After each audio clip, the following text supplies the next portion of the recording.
የሉቃስ ወንጌል ምዕራፍ 4። ኢየሱስም መንፈስ ቅዱስ ሞልቶበት ከዮርዳኖስ ተመለሰ። በመንፈስም ወደ ምድረ በዳ ተመርቶ 40 ቀን ከዲያብሎስ ተፈተነ። በእነዚያም ቀኖች ምንም አልበላም። ከተጨረሱም በኋላ ተራበ። ዲያብሎስም የእግዚአብሔር ልጅ ከሆንክ ይህን ድንጋይ እንጀራ ሁን ብለህ እዘዝ አለው።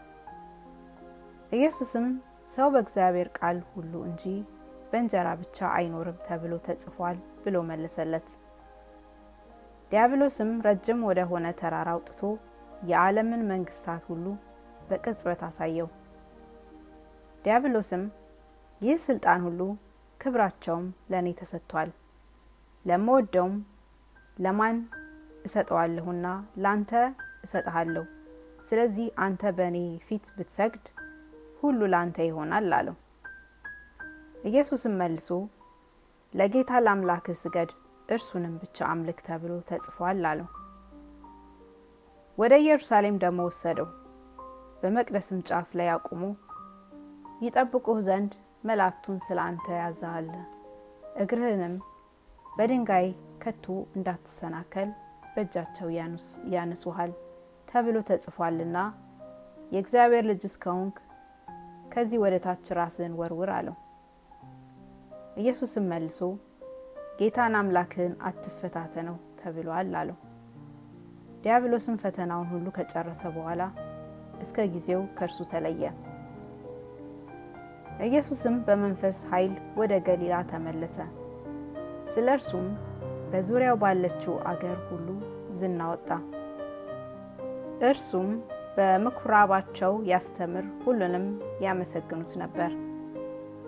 ወዳደገበትም ወደ ናዝሬት መጣ። እንደ ልማዱም በሰንበት ቀን ወደ ምኩራብ ገባ፣ ሊያነብም ተነሳ። የነቢዩንም የኢሳይያስን መጽሐፍ ሰጡት።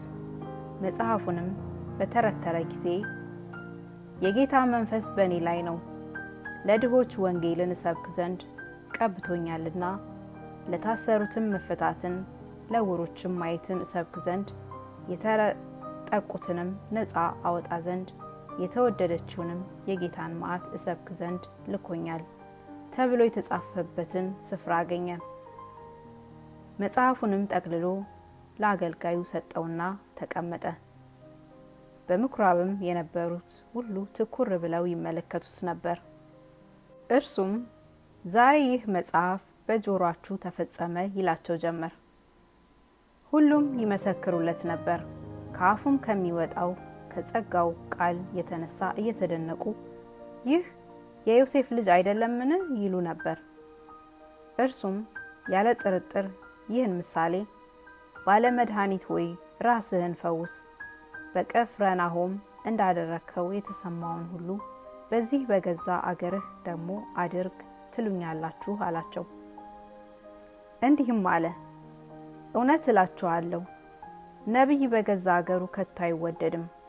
ነገር ግን እውነት እላችኋለሁ በኤልያስ ዘመን 3 ዓመት ከ6 ወር ሰማይ ተዘግቶ ሳለ በምድር ሁሉ ብርቱ ራብ በነበረ ጊዜ በእስራኤል ብዙ መበለቶች ነበሩ። ኤልያስም በሲዶና አገር ወዳለችው ወደ ሰራፕታ ወደ አንዲት መበለት እንጂ ከነርሱ ወደ አንዲቱ አልተላከም። በነቢዩ በኤልሳዕ ዘመንም በእስራኤል ሁሉ ለምጻሞች ነበሩ፣ ከሶርያዊው ከንዕማር በቀር ለነርሱ አንድ ስንኳን አልነጻም። በምኩራብም የነበሩ ሁሉ ይህን ሰምተው ቁጣ ሞላባቸው። ተነስተውም ከከተማው ወደ ውጭ አወጡት፣ ይጥሉትም ዘንድ ከተማው ተሰርታባት ወደ ነበረች ወደ ተራራው አፋፍ ወሰዱት። እርሱ ግን በመካከላቸው አልፎ ሄደ። ወደ ገሊላ ከተማም ወደ ቅፍርናሆም ወረደ። በሰንበትም ያስተምራቸው ነበር። ቃሉ በስልጣን ነበርና በትምህርቱ ተገረሙ። በምኩራብም የርኩስ ጋኔን መንፈስ ያደረበት ሰው ነበረ። በታላቅ ድምፅም ጮሆ ተው፣ የናዝሬቱ ኢየሱስ ሆይ ካንተ ጋር ምን አለን? ልታጠፋን መጣህን? ማን እንደሆን አውቄሃለሁ፣ አንተ የእግዚአብሔር ቅዱስ አለ። ኢየሱስም ዝም በል ከእርሱም ውጣ ብሎ ገሰጸው። ጋኔኑም በመካከላቸው ጥሎት ሳይጎዳው ከእርሱ ወጣ። ሁሉንም መደነቅ ያዛቸው። እርስ በርሳቸውም ይህ ቃል ምንድን ነው? በስልጣንና በኃይል ርኩሳን መናፍስትን ያዛልና ይወጡማል ብለው ተነጋገሩ። ዝናም በዚያው ባለች አገር ወደ ስፍራው ሁሉ ስለ እርሱ ወጣ። በምኩራብም ተነስቶ ወደ ስምዖን ቤት ገባ። የስምዖንም አማት በብርቱ ንዳድ ታማ ነበር። ስለ እርሷም ለመኑት። በአጠገቧም ቆሞ ንዳዱን ገሰጸውና ለቀቃት። ያን ጊዜውንም ተነስታ አገለገለቻቸው።